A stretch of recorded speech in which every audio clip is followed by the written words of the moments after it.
எல்லோரும் எப்படி இருக்கீங்க? இப்போ குழந்தைங்களுக்கு இந்த லீவில் ஏதாவது ஸ்நாக்ஸ் செய்கிறோம்ருக்கு. அதுக்கு இந்த மாதிரி வெல்லத்தை வச்சு, பாகு வெல்லத்தை வச்சு இந்த மாதிரி ஒரு ஸ்நாக்ஸ் செய்யலாம். அதுக்கு வெல்லமும், முந்திரி பருப்பு, பாதாம் பருப்பு, அதுக்கப்புறம் எல்லாம் பொரி எல்லாம் கலந்துட்டு எல்லாம் கலந்து 414 கிராம் இருக்குது. எல்லாமே அதையெல்லாம் தனியாக எடுத்து வச்சுக்கோங்க. அதுக்கப்புறம் வெல்லம் ஒரு 65 கிராம் இருக்குது. அதையும் எடுத்து ஒரு கடாயில் தண்ணியை ஊற்றிட்டு அதை நல்லா கொதிக்கட்டும். கொதிச்சதுக்கப்புறம் அந்த வெள்ளத்துண்டெல்லாம் எடுத்து அதில் போட்டுருங்க. போட்டுட்டு நல்லா அந்த பாகு மாதிரி வந்தோடனே அதுக்கப்புறம் ஒரு ஸ்பூன் எடுத்து இந்த தட்டில் தண்ணியை ஊற்றிட்டு அதில் இந்த மாதிரி திருப்பி திருப்பி விட்டு பாருங்கள். நல்லா உருண்டையாக பால் மாதிரி வந்துடும். அதுக்கப்புறம் அந்த எல்லாத்தையும் பொரியும், அந்த முந்திரி பருப்பு, பாதாம் பருப்பு, இல்லை உங்களுக்கு என்னென்ன பருப்புலாம் தேவைப்படுதோ நான் ட்ரை ஃப்ரூட்ஸு எல்லாத்தையும் அதில் போட்டு கலந்துட்டு அதுக்கப்புறம் ஒரு தட்டில் நெய் ஊற்றி நல்லா தடவி எடுத்துக்கோங்க. அதுக்கப்புறம் அந்த கடாயில் இருக்கிறது நல்லா பதமாக வந்ததுக்கப்புறம் நல்லா சுருண்டு வந்ததுக்கப்புறம் அதை எடுத்து இந்த தட்டில் போட்டுருங்க. இது விருந்தாராய்ச்சி சமையல் தமிழ். இதை மாதிரி சமைச்சு உங்கள் குழந்தைங்களுக்கு கொடுங்க. நன்றி. இப்போ கிட்ஸுக்கு வேர்க்கடலை ஸ்நாக்ஸாக செஞ்சு சாப்பிட்றதுக்கு நம்ம அது எப்படி சமைக்கலான்னு பார்க்கலாம். அதுக்கு வேர்க்கடலை வாங்கியாச்சு, ஒரு 1/2 கிலோ கண்டு வாங்கியாச்சு. அதை எடுத்து தனியாக ஒரு கிணத்துல போட்டுட்டு அதுக்கப்புறம் தண்ணியை ஊற்றி நல்லா கழுவி எடுத்துக்கோங்க.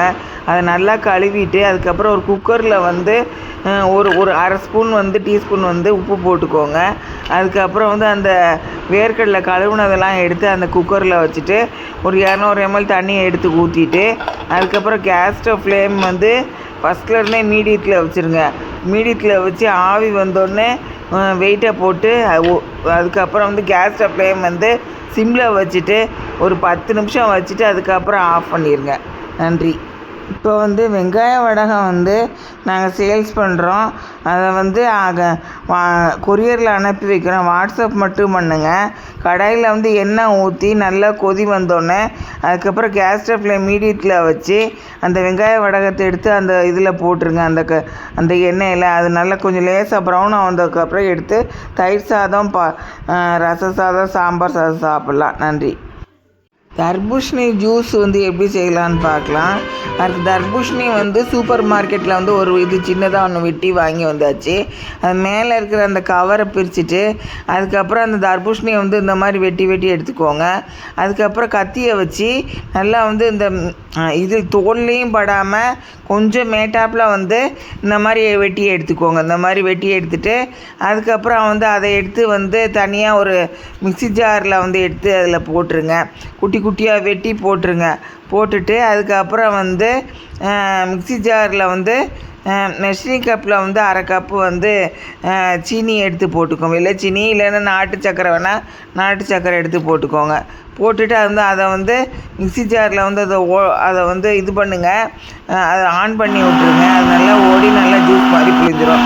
அதுக்கப்புறம் அதை எடுத்து வடிகட்டி எடுத்துகிட்டு ஃபில்ட்ரு பண்ணி எடுத்துகிட்டு அந்த கொட்டை கிட்ட இல்லாமல் வடிகட்டி எடுத்துகிட்டு அதுக்கப்புறம் அதை ஐஸ் க்யூப்ஸ் எல்லாம் போட்டுட்டு அதுக்கப்புறம் ஒரு டம்ளரில் ஊற்றிட்டு அதை எடுத்து குழந்தைங்களுக்கு கொடுங்க. இது நல்ல ஒரு சத்தான ஒரு இது கூல் ட்ரிங்க்ஸ் மாதிரி. கடையில் வாங்குறதோட இது நல்லா சத்துள்ள உணவாக இருக்கும். அதை அரைச்சதுக்கு அப்புறம் உடனே அதை குடிச்சிருங்க. இல்லைன்னா அது கெட்டு போயிடும். இது மாதிரி சமைச்சு சாப்பிட்டு உங்கள் கமெண்ட்ஸ் எல்லாம் எனக்கு எழுதி அனுப்புங்க. நன்றி.